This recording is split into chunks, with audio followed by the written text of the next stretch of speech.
will know him as a member of the UK cabinet, as the Secretary of State for International Development. You will also maybe know him as running for leadership of the Conservative Party against Boris Johnson, running for the Mayor of London. Some of you may know him for his extraordinary work setting up Turquoise Mountain in Afghanistan. Some of you may know him as a diplomat in Iraq, Indonesia, and Bosnia. All of you will certainly know him as a podcaster, I'm sure, and the host of The Rest is Politics. And many of you will know him as well as the author of this tremendous book. I have to read a lot of books for my job, and I have to say this one was a joy to read. If you haven't read it, you must read it, even if you're not deeply concerned with the sort of state of British politics. Let me tell you, Rory is not shy about spilling some tea in this book, and there is some really fun stuff in there as well. So, I mean, it's a ridiculously exhaustive curriculum vitae there. I haven't even gone into the fact that you've, walked the four corners of the earth practically, that you served also in the British military, and so on and so forth. But I guess the place to start right now is you've just come back from Paris. You were there, obviously, with your kids, but you were also on top of the French election. And I just wonder what you take from the results of the French election. Well, firstly, thank you all very much for coming. French election. Well, first thing is that polling seems to go wrong very regularly all the way around the world. So I was there both for the first round last week and for the second round this week. And as you will know, at the end of the first round, the prediction was going to be that the far right, Marine Le Pen's party, was going to romp home in first place. And you were going to have a second place for the left and a third place for Macron. In fact, the left took the first place, Macron took second, and Marine Le Pen came in third.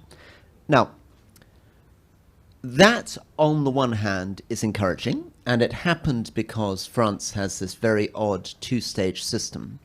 And in 200 out of the nearly 600 constituencies, members of parliament chose to step down from either the left or the centre.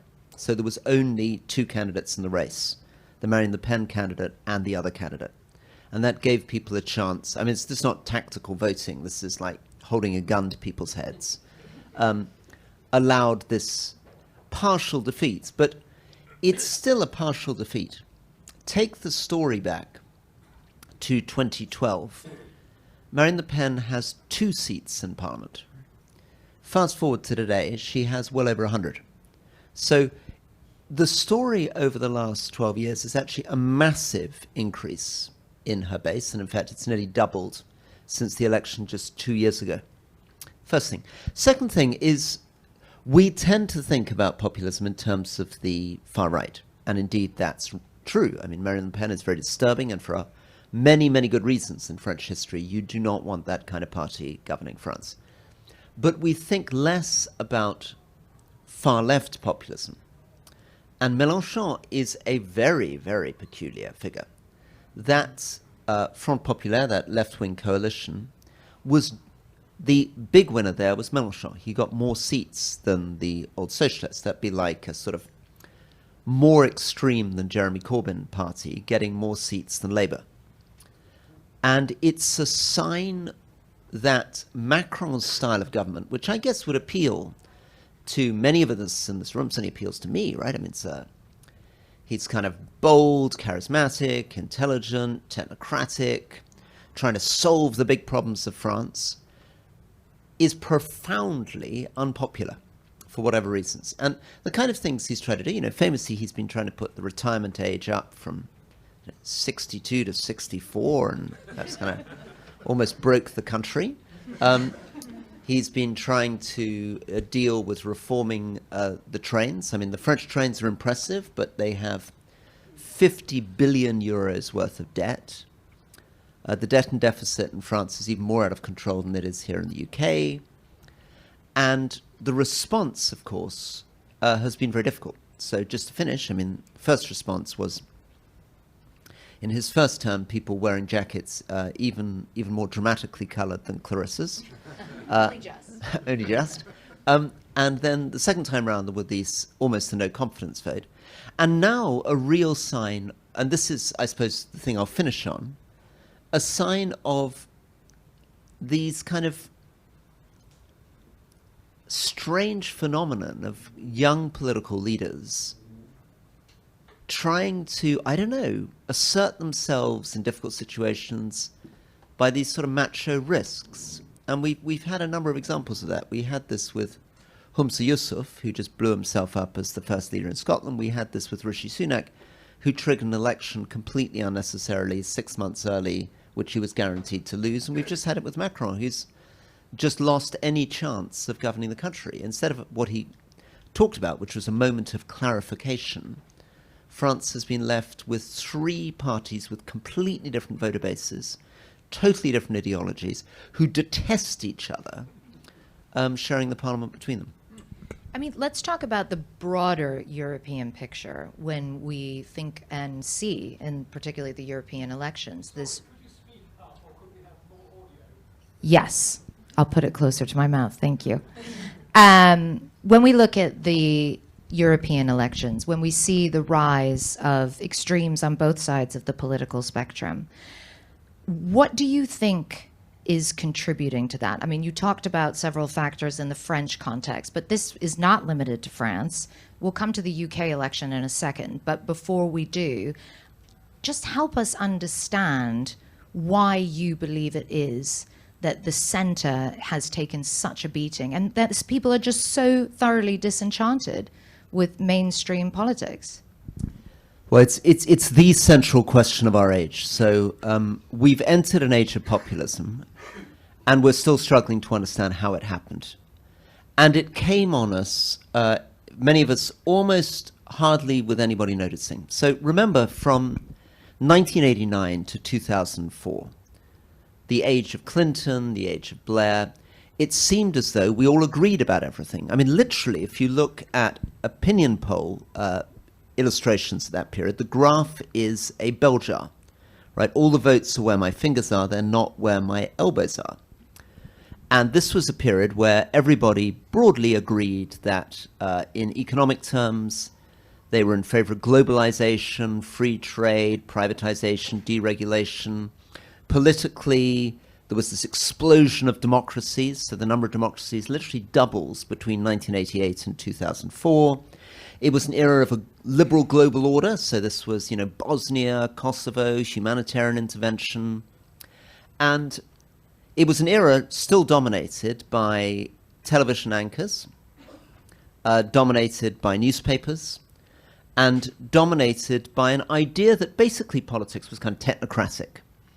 The idea was, if you were right in the inner circle of sort of Tony Blair's government, if you were one of the Miliband brothers, for example, a lot of the time you sort of thought government was about getting a really cool policy paper from Sweden and implementing it. We were all getting to Denmark. We all wanted to be Denmark, right?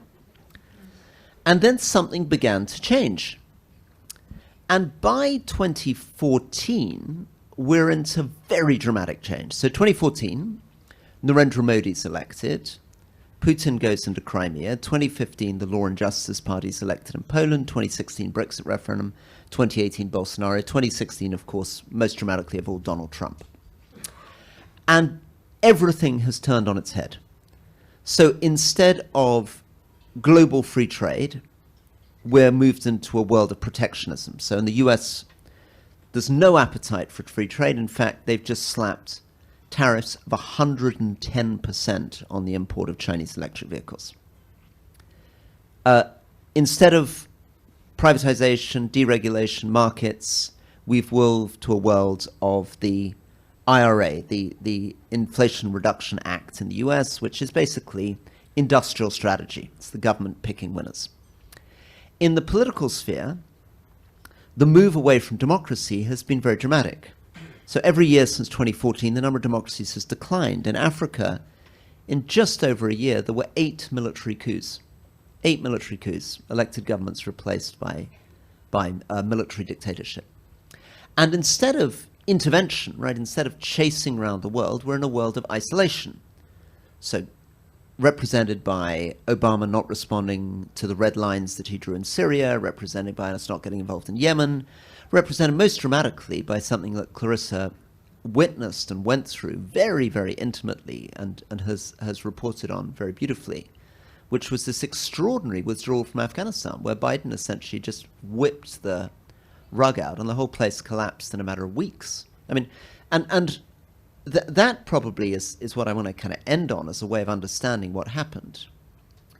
That's probably the most dramatic indicator of all. If you're looking for a symbol of why people have lost faith in the old center, the old technocratic elites, you could talk about the 2008 financial crisis, and that's hugely important, and part of the story is the story of democracies not delivering economically for people and rising inequality. You could talk about the way that the relationship between democracy and prosperity has been broken, partly by the rise of China and the rise of other authoritarian states, the success of India as Modi has moved away in a democratic backsliding direction, his economies continue to boom. But if you're looking for a symbol internationally, Afghanistan is an extraordinary symbol.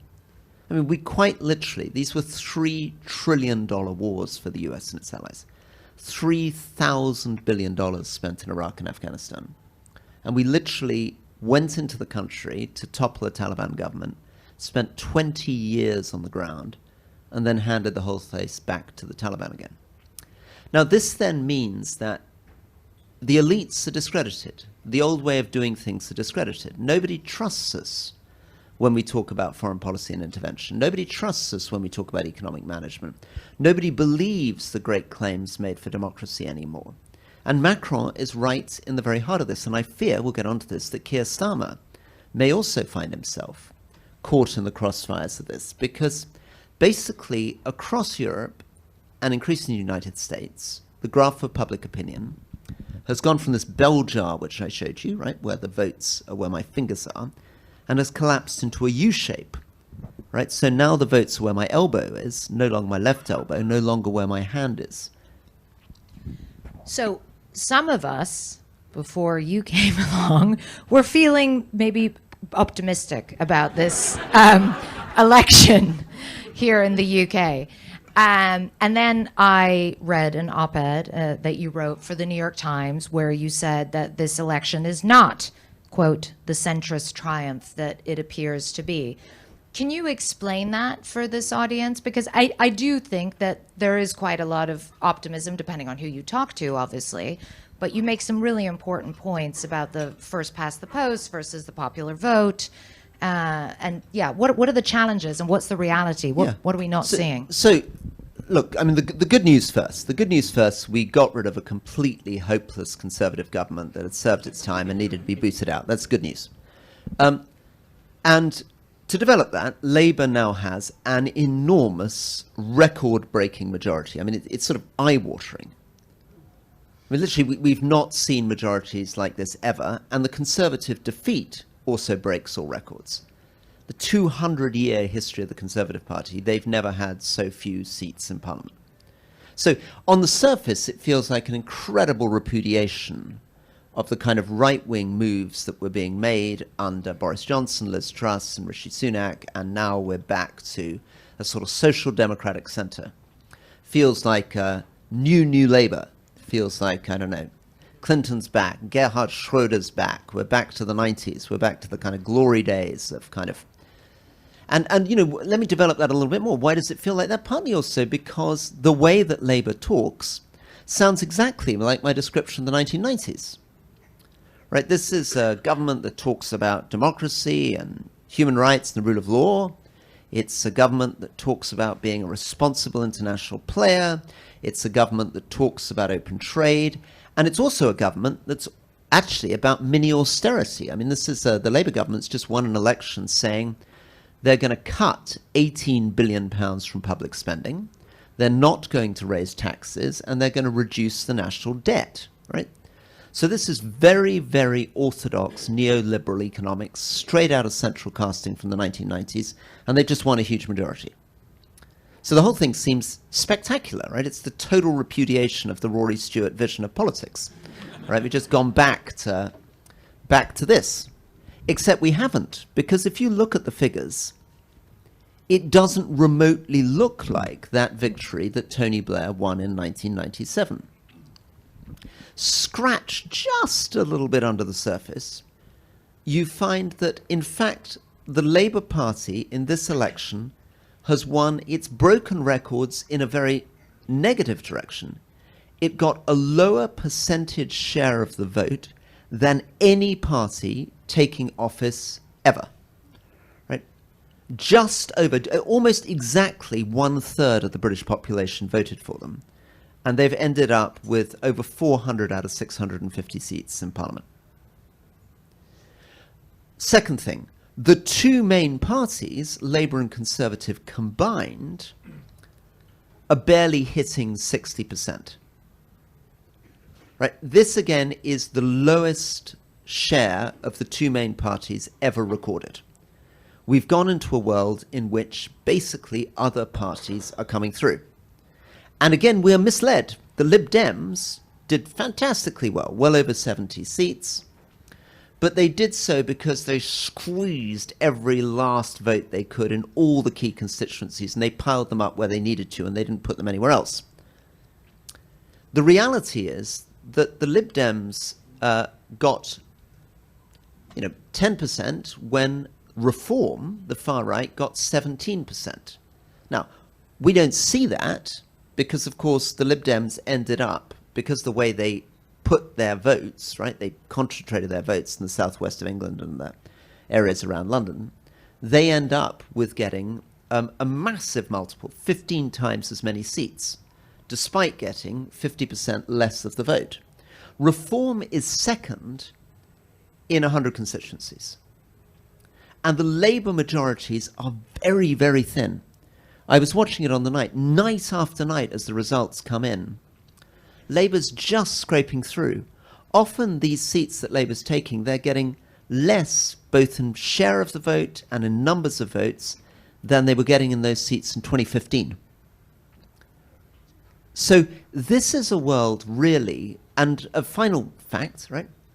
Keir Starmer has the lowest net popularity rating of any incumbent Prime Minister in British history. Right, he's coming in with very, very poor popularity ratings. In other words, this was a vote to boot out the Conservatives. It was a vote helped by the fact that Reform and the Lib Dems took enormous numbers of seats away, which the Conservatives could have won, either by taking them directly like the Lib Dems or handing the seats to Labour. But what it is not is an endorsement of Labour. And this is where I then get worried, because I then worry, look, if they actually do what they say they're going to do, which is try to cut £18 billion worth of public spending, not borrow any money, not raise any taxes, they're going to have some very, very angry people, because the health service is creaking, education creaking, infrastructure's creaking, our trains don't work, our roads don't work. Where's the money going to come from? Where's the money going to come from? And the result then is that in 5 years' time, the populist backlash against this will be very quick. And remember, the big word for politics in France, in Germany, in the US, in Britain, is volatility, anti-incumbency. Boris Johnson in the last election had a record-breaking majority, and Labour had its worst defeat since the 1930s. One election later, the whole thing flips on its head. You know, you talk a lot about the differences from the early 90s, and I think that one of the major differences which you touched upon is that we don't really live in a unipolar world right now. This is no longer the days after the collapse of the Berlin Wall and the Iron Curtain. And when you look at what's going on in the US, and particularly with that election, this obviously has a dramatic impact that reverberates globally. I just wonder what your impressions are, and I don't know how forthcoming you're willing to be about this, about what we are seeing taking place right now in the US in terms of the presidential election, what we saw at the debate, what we have seen in terms of President Biden's refusal to adhere to any calls for him to step down, to usher in new blood, younger blood, and the fact that it is really coming down to this moment in the leading country in the free world between a convicted felon and a man who struggles to get a sentence out. Yeah, it's pretty bad, isn't it? It's pretty bad. How many people in this audience? I mean, this is a slightly unfair question. So, look, if you don't stick your hand up, I won't. I'll just take it that you're being discreet and you don't want to share your views, and we'll assume it. But how many people in this audience, though, want Trump to be defeated? Right? Okay. So let's say it's the whole audience, basically, right? Okay. Okay. Now, second question: how many people in this audience think that Biden should step down? Okay, so this is really interesting for me because this would not be the results in the US, right? If I went to talk to a room where people were committed to defeat Trump, people would be very, very troubled and conflicted about the question of Biden stepping down. And I fear it's because they are too close to it. I think you're right. I mean, I agree with you. But that's because we have a certain amount of distance. It's also because we're not in the weeds of the way the Democratic Party machine works, right? We're not absolutely caught up in the question of how is it done? How do you get rid of Biden? Who comes in next? What happens to the money that's been raised? What happens to delegates that have been pledged, etc., right? But the US and Democrats need to get there. They need to work backwards. How many people in this room think that if Biden runs against Trump, he will lose? Okay, so this is important. That's all you really need to know. If, like me and the majority of people in the room, you think that Biden is going to lose, then you have to take the risk of getting rid of him. It's complicated, it's messy, who knows who you're going to end up with. But if the candidate you've got is going to lose, then there's no point faffing around. The path to Biden's victory is so infinitesimally narrow now, right? It depends on so many peculiar assumptions. And so many Democrats in good faith are trying to make the arguments for Biden because they cannot bear the risk involved in trying to replace him. But this is an election that will be decided potentially by 100,000 votes in Pennsylvania, Michigan, Wisconsin. Far too many people now have been given permission to vote for Trump. Right? If you're somebody who's a bit embarrassed to vote for Trump, you can now say, look, I'm sorry I don't support Donald Trump, but unfortunately this guy's senile and we can't have this guy running the country, right? It's a bit like my kind of Tory friends who need an excuse to vote for Rishi Sunak. They were like, no, I mean, of course I don't vote for Rishi Sunak, but we can't give Labour a supermajority, was that kind of phrase, right? People like alibis to kind of vote for unpopular people. But it's also true that just for the sake of the world, this line that's being sold by so many of my friends, which is this is a decision for Joe and Jill, is bullshit. This isn't a decision for Joe and Jill. Right? This is that they get to choose what socks he puts on in the morning, right? They don't get to choose the future of the entire free world. It's not just up to them. Shouldn't be just up to them. And the problem, even if Biden were to make it, and I think it's vanishingly unlikely now that he can make it, right? The polls after the 70% of Americans now think he's unfit to be a president, right? So even the people voting for him are voting for him with their noses held. But the reason for this is that it's not good enough to say he's got a good team and he's done a good job. You cannot lead with a good team in a vacuum in the center. And the major thing you can't do is you can't play a role on the international stage. The American presidents who traditionally have asserted themselves in the Middle East peace process, in Russia, Ukraine, in Europe, with China, have to be able to do so by communicating. They have to be able to speak. They have to be able to hold a room, even if that's just an intimate room. And at the moment, we have a president who can read off a teleprompter, and that's not good enough. It's not good enough to say he did badly in the debate, but he did fine in the latest speech, so he can read, right? Unfortunately, he sometimes reads too much. I mean, a month ago, he was reading his teleprompter, and he went, 4 more years, pause, right? right? That's what the brackets is for. You're not going to read that bit, okay? You know, I mean, the Biden administration would say, first of all, don't believe the polls, which, you know, I think you yourself would acknowledge. And they will also say that name recognition is so hugely important for many American voters are not necessarily politically astute or well-informed. And so the fact that whoever would potentially take Biden's place might not have that level of recognition with the broader voting populace. But this does kind of segue nicely into a couple of questions that I wanted to ask you about your book, which I'm giving another shameless plug here for, yeah. Because I think... It's not shameless when you do it. It's shameless when it's I do it. Shameless when you do it, yeah. So I thought this book was really brave and really important for so many reasons. If it was designed to make us feel better about the state of democracies, I'm not sure it achieved that objective, except that it is so tremendously important to be kind of transparent about the problems, the incompetencies, the inadequacies. What was your goal in writing this book? What did you want to achieve? Well, thank you.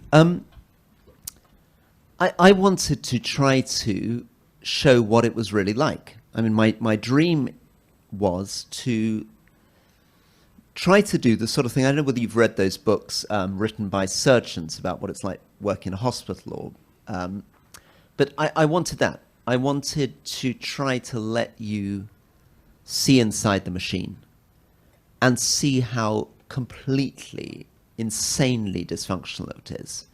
And the only way that I think you can bring that alive is by really just small anecdotes. I mean, often the things that resonate with people is stuff that I was tempted not to put in the book at all.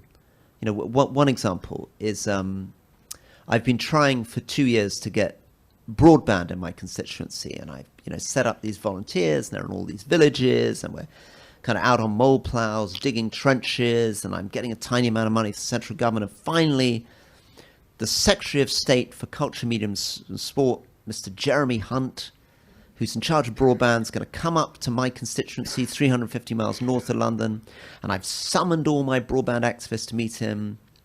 And this is literally all I'm doing because I've managed to offend David Cameron and George Osborne, so I'm not going to be a minister. I'm just like a backbench constituency MP. And I go to the whips and I say, could I please be slipped to go up to my constituency because this is the biggest event of my entire year? And the whip says no. And I say, but we've got a majority of 52. I mean, please. And he just says no. And he says no because essentially the place runs like a really rubbish boarding school in which all the nice kids were killed by scarlet fever and only the bullies are left, right?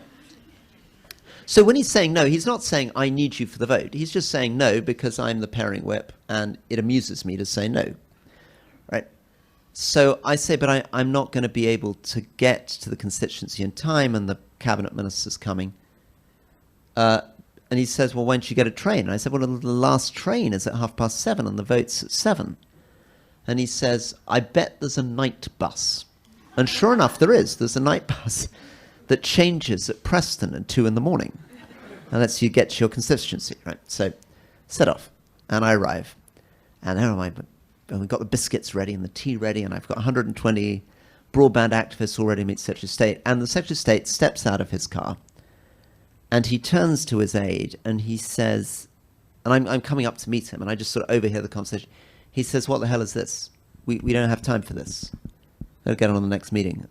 This is not happening. And turns around and gets straight back in the car again, drives off, leaving me with all my broadband activists. Now, look, it's a tiny issue, and it's absolutely not the sort of thing you normally write about in a book, because normally you're trying to write about the big scandals, and of course I'm not, it's not something that any newspaper picks up, because it's not bad enough for Jeremy Hunt to be sort of pilloried on the front page.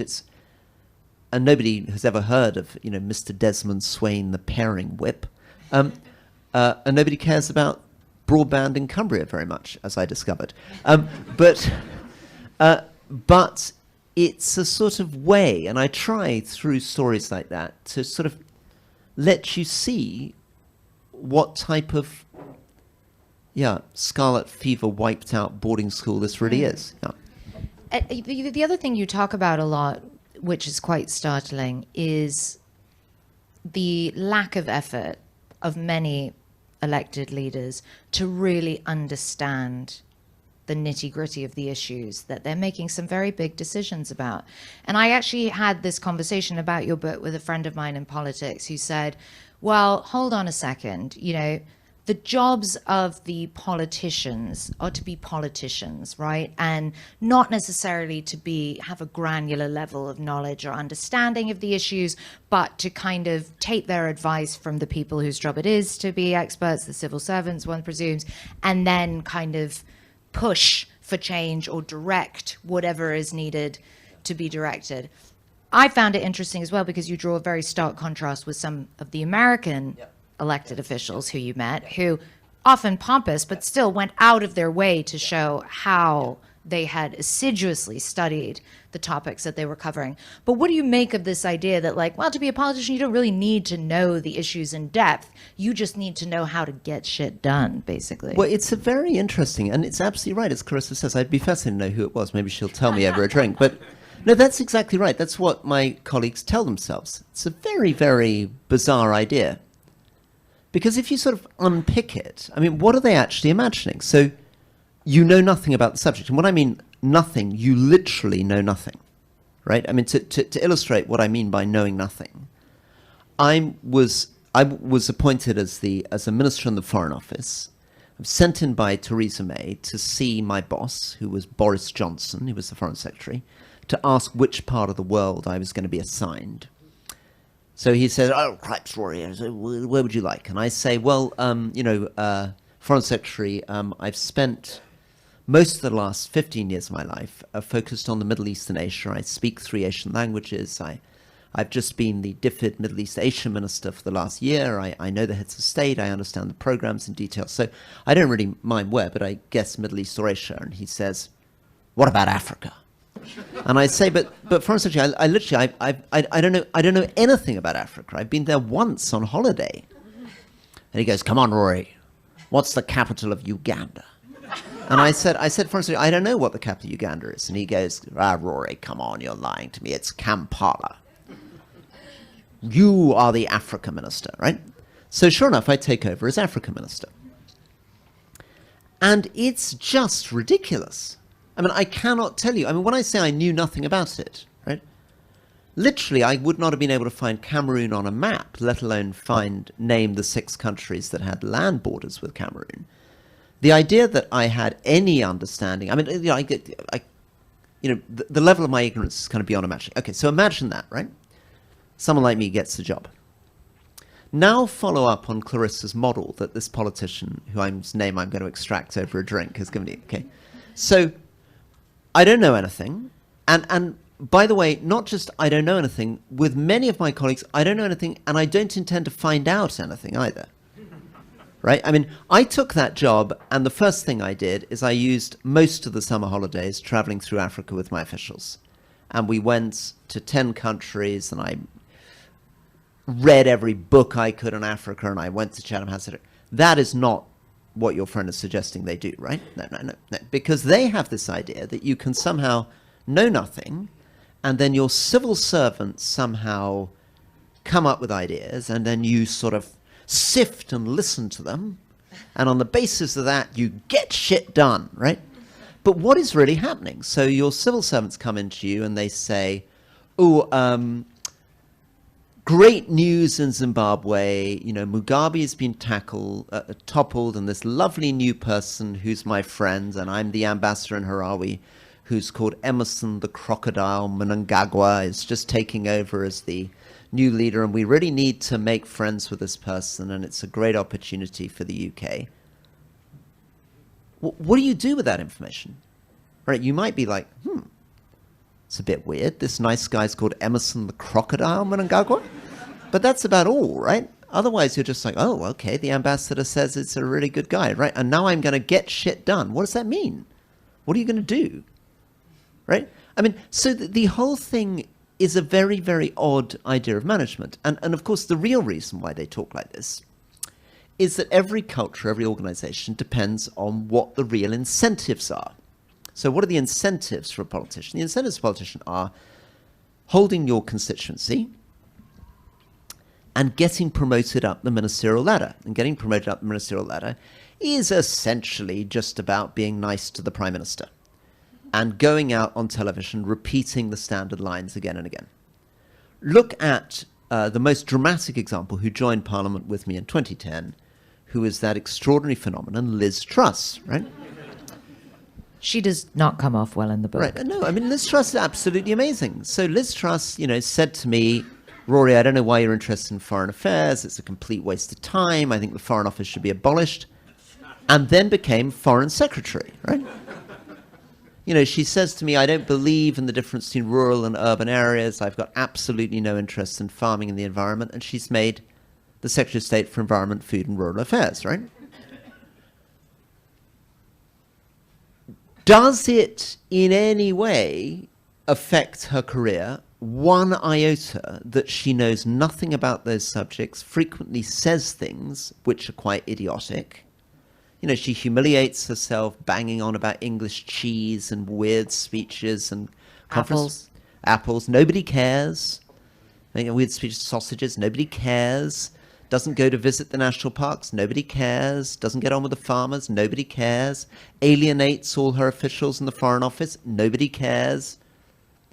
Her ascent is seamless. The first person from IM taken the cabinet, made Foreign Secretary, and ultimately Prime Minister of the United Kingdom.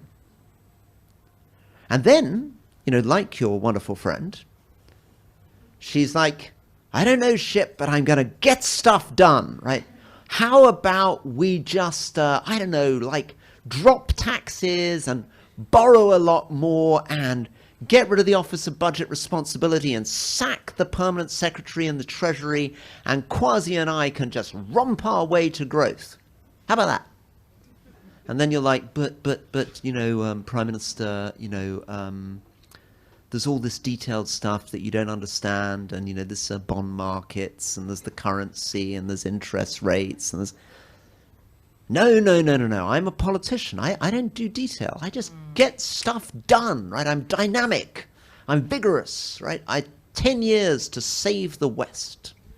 You say something really interesting there. You repeated the refrain, and nobody cares, and nobody cares. And it does feel like we're living in this era of deep cynicism where people don't have faith in democratic institutions, they don't have faith in politicians, they don't have faith in the mainstream media, and maybe they're not seeing very clearly what that ultimately portends and the erosive character that has on our democracy.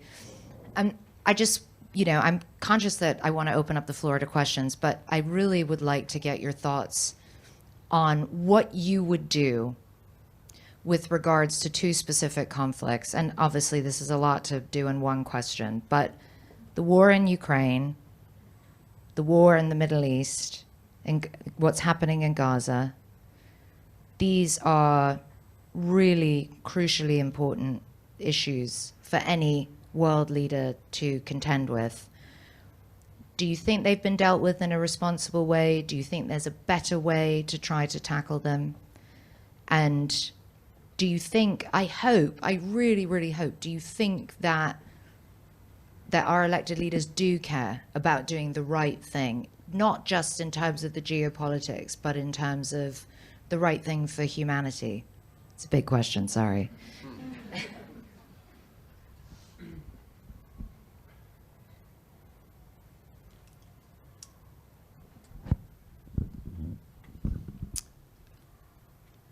In the current context, I guess the two words that spring to mind are restraint and hope. And they're quite difficult ideas to follow through on, because our tendency is in the West is to lurch from doing far too much, Iraq and Afghanistan, or doing far too little, right? The Middle East peace process. And what we need to redevelop is a sense of who we are, what we can do. The can is really important, and the restraint, the prudence, the caution comes out of the can. I mean, the lesson from Iraq and Afghanistan is we have an incredible megalomaniac tendency to exaggerate our power in the world, to believe that we can fix other people's societies, and we end up doing so at enormous cost to other people and enormous cost to ourselves. But the lesson of that should not be pessimism. It should not be isolation. It should be the other bit, which is the hope bit. And the truth is that we can work with other people, and I keep emphasizing with other people. This is not kind of the US or the UK waving magic wands. We can work with other people to make things better, right? The world is not predetermined. But the way to make things better is to recognize the problems as they are without losing hope, right? So what are the problems as they are? The problem in Ukraine is that because the United States was overly cautious, essentially, in its support for Ukraine, very, very generous, very generous. I mean, Ukraine would not be where it was if it wasn't for tens of billions of dollars US support, but overly cautious.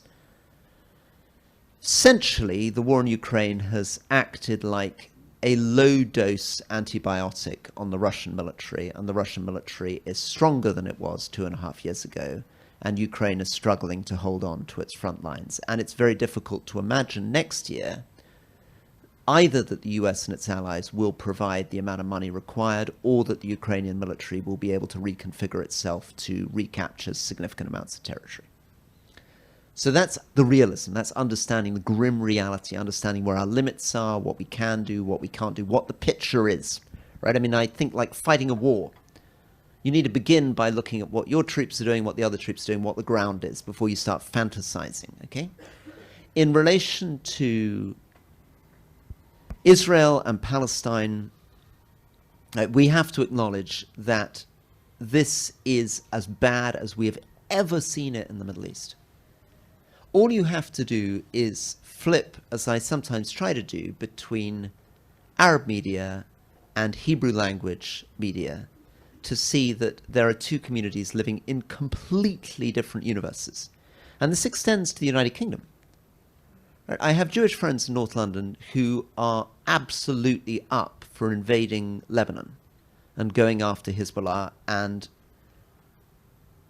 essentially just want the conversation to be about October the 7th and refuse to acknowledge that anything has gone wrong in the response in Gaza. And on the other hand, my friends in Jordan are increasingly in a world where I think they find it very, very difficult to acknowledge the existence of the State of Israel at all, right? So we have to be in a world in which we have principles. What are the principles? The principles are we need to recognize a Palestinian state, and we also need to recognize that the Jewish community in Israel is there to stay, right? We can't get ourselves into a world of sort of fantasizing that we're going to a pre-1948 universe, right? 1948 is a very long time ago. Refighting the rights or wrongs in 1948 is not the way to go. Refighting the rights or wrongs is never really the way to go. And this is where the hope comes in. Right? Maybe we can get back to Russia, Ukraine. But on Israel, Palestine, if we'd been talking in this room in the 1980s and we'd been talking about apartheid in South Africa, if we'd been talking about peace in Northern Ireland, 80% of the room would have explained to you that it was impossible. They would have explained to you that these communities were so embedded in their particular ideologies and ideas it would never happen. Right? Ian Paisley and Northern Ireland, to bring it closer to home, forget South Africa for a moment. All his interests were no surrender, no compromise, and yet the miracle happened. Peace came to Northern Ireland. Peace can come to the Middle East. This is absolutely possible. Absolutely possible.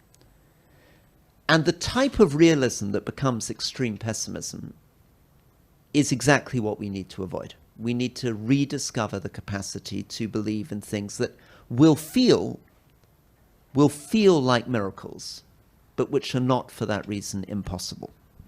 I think a lot of people tonight will hear how earnest and eloquent and passionate you are. and will want to know whether you would consider, again, running for something or other, or whether that chapter is over.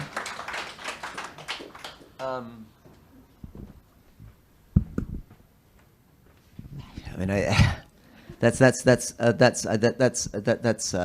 that conversation is like an hour and a half peering into my soul over a drink. It's not really where you want to go, but part of the answers to that are contained in the book. Right. And I know that's something that you wanted to talk about, and maybe it also pertains to the book, but is writing. Yeah. Is that something you want to do more Yeah. of, and what kind of writing? And Thank you. So I'm proud of this book. It's my fourth book, and many people in the room, I guess, are writers, and I'm really pleased with it. Partly because I managed to have the most incredibly patient editor, who, when I delivered a 210,000 word manuscript and they'd asked for 80,000, gave me another basically 12 months, which allowed me to step away from the book for 3-4 months, not even look at it, and then come back in and cut and fight. So that the book is the first book I've produced which is about as good as I could get it. It doesn't mean it's a great book, but it's about as good as I can do. It is a great book. And I've really, so I would like to try to write again, think again. And I think that's, it's sort of, it feels like quite a marginal activity in the modern world. Marginal activity is social media, marginal activity with the kind of crises that we face. But, you know, and people sort of listen to podcasts and I guess think, but my gut instinct is maybe in the end, a book has more impact than a podcast. There we are. I have about 1,000 more questions, but I'm going to shut up now. I'm going to let you guys ask questions. But here's the thing. I'm sure you're all really dynamic, articulate people with super interesting views on a number of issues. However, for the sake of everyone's sanity and the fact that we all really want to hear from Rory, can you please just phrase it as a question? We can take a couple of questions at a time. Yeah, we can take 2 at a time. So yeah, just one there. Hi, I wonder if you could just talk a bit about prisons, your view of the appointment of James Timpson, and do you think that Labour is potentially creating a bit of a bear trap for itself? I mean, one of the outcomes is potentially more people are getting let out early. Do you think this is something, seems a kind of weird thing to tackle first on, although obviously it's an important issue? And another question back here. Who has the second microphone back there? Yep. Are you an optimist? And if so, why? Prisons and optimism. So I'm very pleased that Labour is taking prisons seriously. Prisons are a complete disgrace. They're disgusting in this country. We have 87,000 people locked in prisons which were built for 63,000 rooms. The Victorians kept one person in, have 2 people in them. They're filthy, they're drug-ridden, they're violent. It's horrible. So I'm very pleased they've appointed James Timpson too. James, for people who don't know, has done an incredible amount to provide employment for prisoners in his business, which is a business cutting keys and fixing shoes. But your point about the bear trap is a good one, because it doesn't feel like they're putting any money behind it.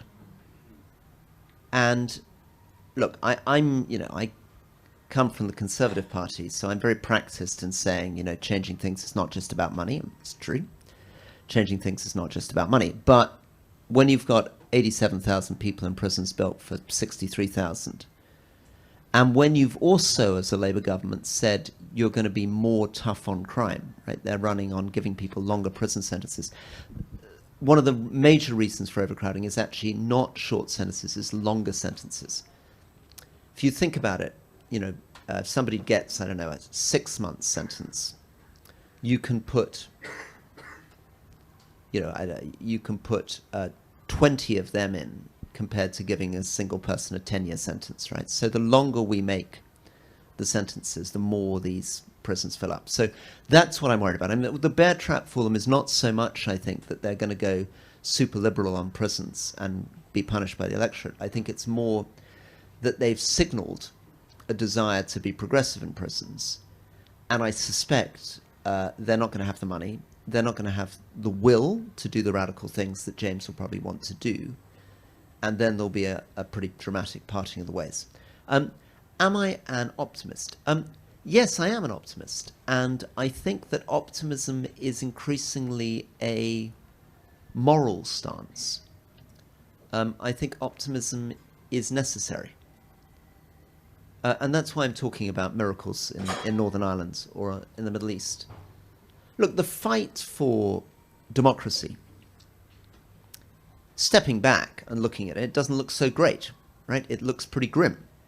Authoritarianism rising, democratic backsliding. But optimism is a moral stance because optimism is about hope, and hope is about faith, and it's about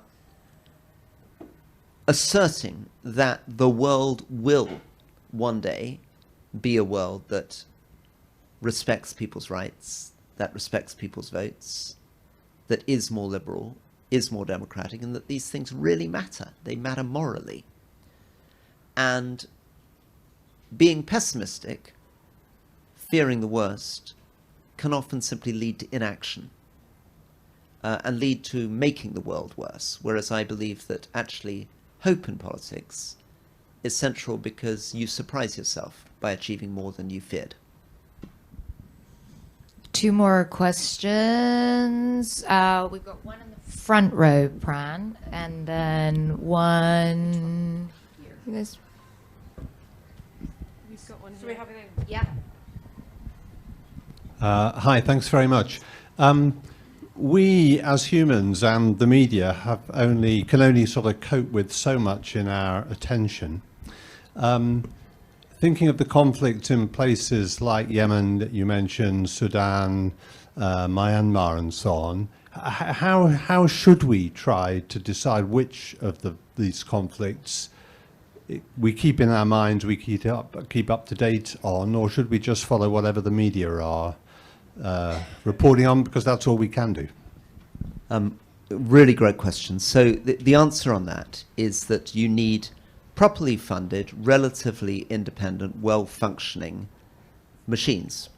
Foreign policy, security, development assistance machines. What you cannot do is try to reduce everything that you're involved in internationally to the question of what voters are interested in today in Flint, Michigan, or Bradford. Right? It doesn't work. And it's a tendency driven by Trump, but it's one that we've all inherited. Right? International development spending is dropping around the world. Foreign services are being cut to the bone. Embassies are being shut. Less and less energy is put into the United Nations. And it's no good. If you want a more peaceful global order, if you want fewer refugees, fewer internally displaced people, fewer conflicts, you need a system that works, and it's a system that has to work even when people aren't paying attention. And the job of that system is to try, insofar as you can, to get humanitarian assistance into Sudan, to support the peace processes, however difficult they are in places like Yemen, to put pressure on the governments, because almost all these conflicts, possible exception of Myanmar, right? Myanmar is a very, very indigenous domestic conflict driven by a horrendous military junta. But Sudan, Yemen, these are proxy wars, right? These are countries which are really being torn apart because UAE is backing Houthi through Chad into Sudan. The Iranians are backing the Houthis in Yemen. The Saudis are funding the other side, right? So, and that is stuff that you can, as an international community, get involved in, right? You can use all the different forms of power at your disposal, your aid, your political contacts, your negotiations, to push those things in a more positive direction. It's been done again and again. It was done actually quite successfully through the 90s and 2000s. From 1990 to 2014, every single year, there were fewer refugees, fewer internally displaced people, fewer civilians killed in conflict. And that didn't happen just by accident, right? That was partly that there was a functioning international system. But we need to build that up again and be confident about saying, not all of this is about winning votes in the next election. Some of the stuff might be boring or irrelevant to voters. That's fair enough. But it's also true that there are other things that are boring and irrelevant to voters. They may not be very interested in MRI machines, right? They may not be very interested, if you're in southern England, in the ferry service in the Western Isles. That doesn't mean you don't do it, right? We're going to take that question there, and then you're going to ask your question, and then you'll do 2 and 1 again. Hi, I just wanted to ask your opinion on whether you think things may get better in Iran.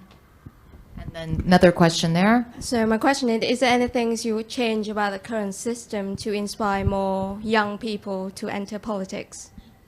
Gosh, okay. So Iran, Iran, interesting. So the candidate who's just won as president was barred from running in the last election. So he's sufficiently on the reformist side for the supreme leader to have been concerned, Khamenei, to be concerned about him last time around. He is interesting. You know, he's a different generation. He did his medical studies partly under the Shah, right? He's a product of the world before the revolution. Of course, he remained in Iran. He provided medical assistance on the front line. He's been a member of the Iranian parliament. But he comes from the northwest, so he comes from, not from the main Persian Shia heartland, but from the predominantly Sunni Azeri Kurdish regions up around Tabriz in the northwest. His wife was a gynecologist who very tragically killed in a car crash. His advisor, Mohammad Zarif, was much more open. I mean, he was the architect of the Iran nuclear deal. So, look, don't get overly optimistic. I mean, in the end, he was allowed to run by the supreme leader. In the end, he makes polite comments about the Revolutionary Guard, but he's definitely, and he doesn't have as much power as the supreme leader, but it's definitely a positive development, right? It's a development in the right direction, and at a very, very important time when tensions are rising. How do you get young people involved in politics? I mean, one thing I'd like to do is I'd like compulsory voting, which really annoys everybody. But usually the answer against compulsory voting is, have you ever met a voter? Well, listen, we're a democracy, right? People are like, yeah, but voters are really ignorant, and, you know, really we shouldn't encourage them to vote when they don't know what they're talking about. That's democracy, right? That's the deal, right? So I think we should compel people to vote, and I think by compelling people to vote, that might bring more young people into politics. I mean, actually, interestingly, if you look at Parliament at the moment, the problem isn't young people going to politics. The whole thing is stuffed full of young people, right? Even Rishi Sunak's shadow cabinet is one of the youngest things ever on record. The people aged 51 are like part of a gerontocracy in the shadow cabinet. And in Keir Starmer's cabinet, you know, he gets to pat himself on the shoulder of being the venerable age of 62, but almost everybody, you know, Wes Streeting's taken over the whole health service. He's barely turned 40. There's been a Labour MP elected at the age of 22, right? So I sometimes think the problem is in the other direction, right? What's happened to all the experience? What's happened to the older people? Our host this evening, Paul, has a question. Rory, I want to ask you a question about the very exciting topic of planning reform. Partly because I think it presents a democratic conundrum. If you want to get a grid done, we're going to have to have planning reform. If you want to have onshore wind, which has just come back from a de facto ban, you need onshore wind. But in some ways, you take power away from local communities in order to get a collective good. And these things can be in tension with each other. So how do you design something that facilitates things that we all need without draining power away from local communities, which can be NIMBYs? Well, it's the central challenge, and Paul's absolutely right. I mean, of course, authoritarian regimes like China can drive infrastructure projects through very, very, very quickly, and boy, can we not. You know, we've been talking about the signalling on the Piccadilly line since 1974. We've been talking about the third runway at Heathrow since 1995. HS2, Gordon Brown announced in 2008 was going to deliver £100 billion worth of benefits and would cost £20 billion. By last year, the cost had got up to £120 billion with £100 billion worth of benefits, and was cancelled at a cost of many billions, right? So we're really rubbish at it. And boy, are we not building enough houses. And look, it's these things are complicated, but there is some logic in saying, if the government's bringing in 700,000 new people net a year to the United Kingdom and building 100,000 houses, we don't have enough houses, right? We're not going to have enough houses. We don't have enough houses. So we need to get stuff built. Housing, infrastructure, they're trying to double the amount of onshore wind. So how do you do it? Generally, the answer has to be, in a democracy, radical devolution, so really giving power to local mayors and local areas, and being much smarter and more flexible and more thoughtful with the way in which you listen to communities and provide solutions that work to them.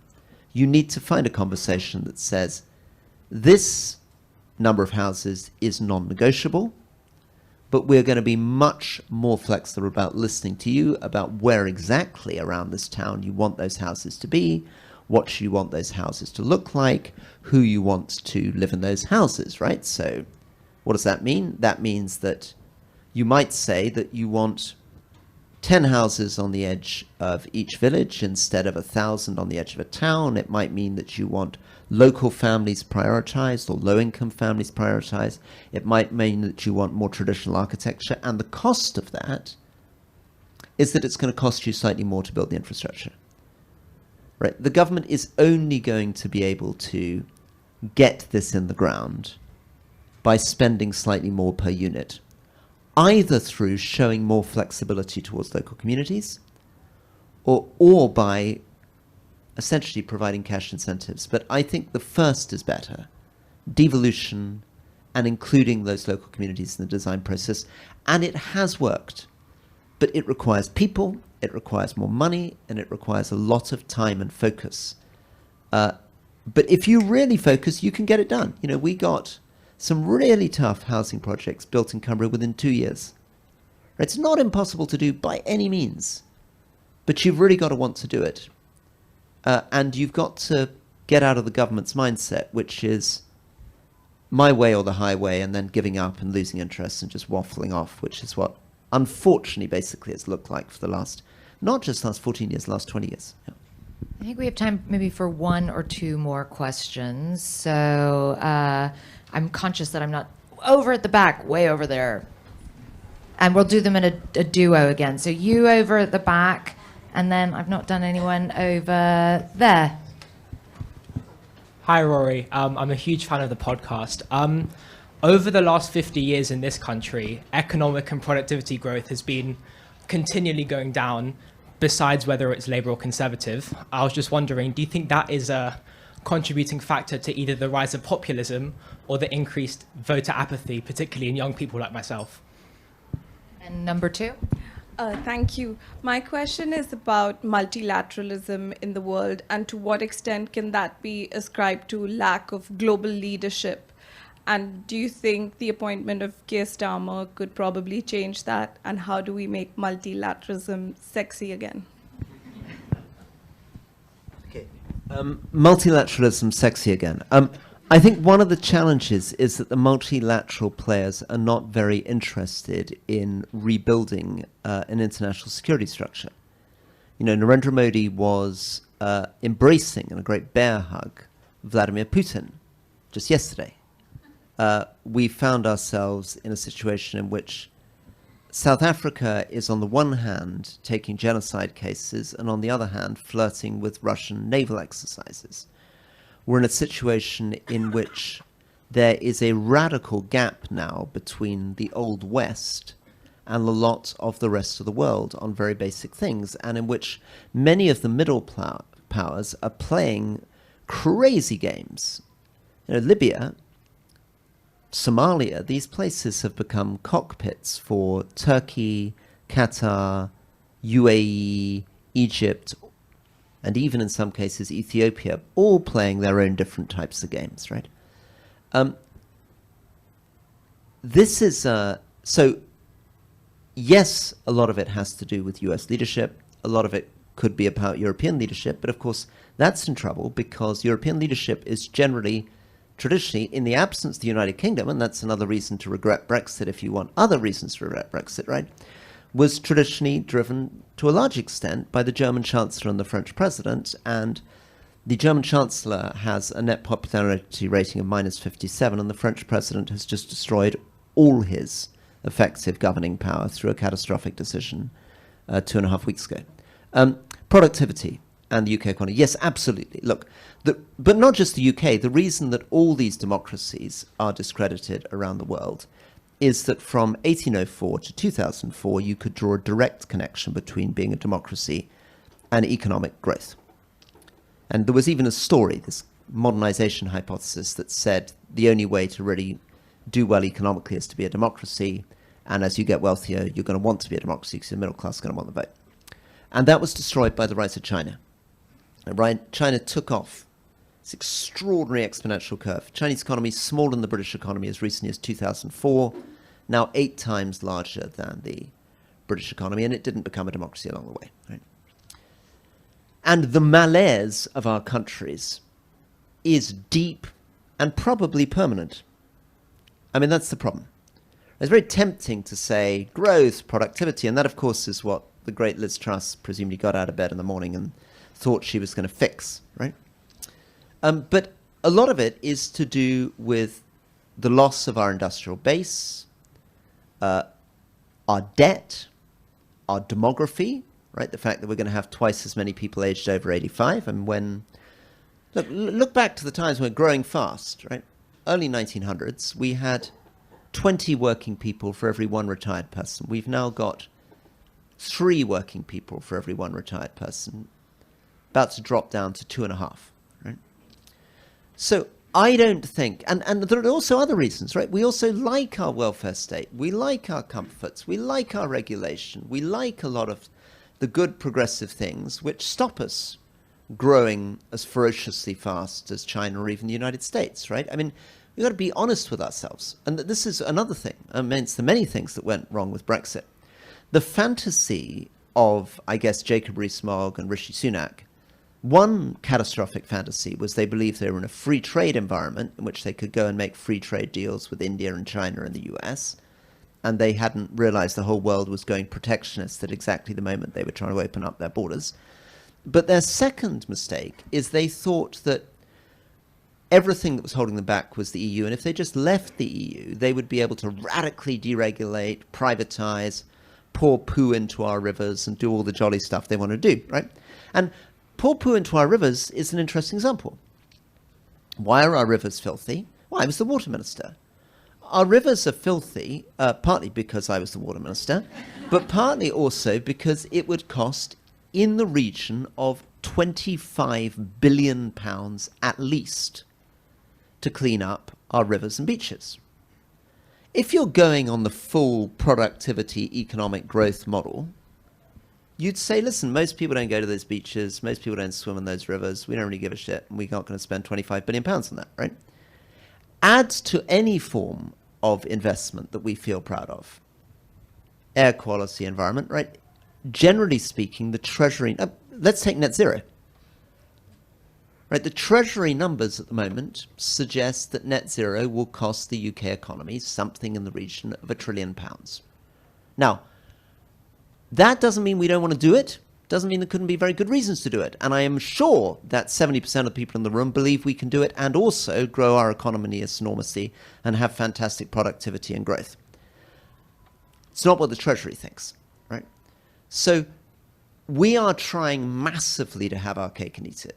We're dreaming of Chinese levels of growth while we're aging, we've got enormous amounts of debt, and we actually really quite enjoy quite a lot of the things and investments that we're making, which are not necessarily the most efficient ways of generating growth. And we may even question whether we actually want growth. I mean, after all, we're living on a planet with finite resources.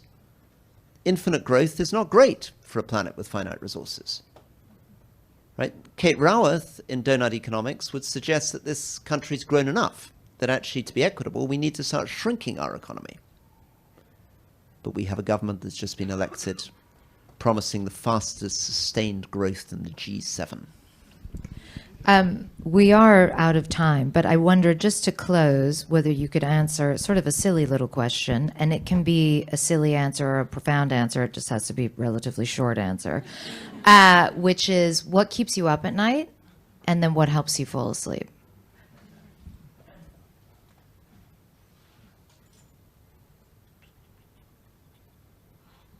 Okay, what keeps me up at night is the general bullshit of our society. Media, politics, culture, things. It's crap, right? And the whole context that creates Boris Johnson and Donald Trump and Liz Truss is crap, and we're part of that crap, right? We facilitate all of this, right? This uselessness out of which this rubbish emerges, we're part of. Right? And we should take responsibility. That keeps me up awake. What helps me go to sleep? What helps me go to sleep is really recommend it. It's a recording from the Royal National Institute of the Blind of a 18th century novel called The Life and Adventures of Tristram Shandy Gentleman. There we are. Now, if anybody would like to get a book signed, I'm going to go over there and sign, but I'm literally, because there's quite a lot of people and I like to get to the back of the queue, I'm literally going to be signing. I'm not going to be standing and doing long chats, but I'd be honoured to sign books to people who want, but it is a signature, not a long conversation. And with that, ladies and gentlemen, let's have a big round of applause for Rory Stewart.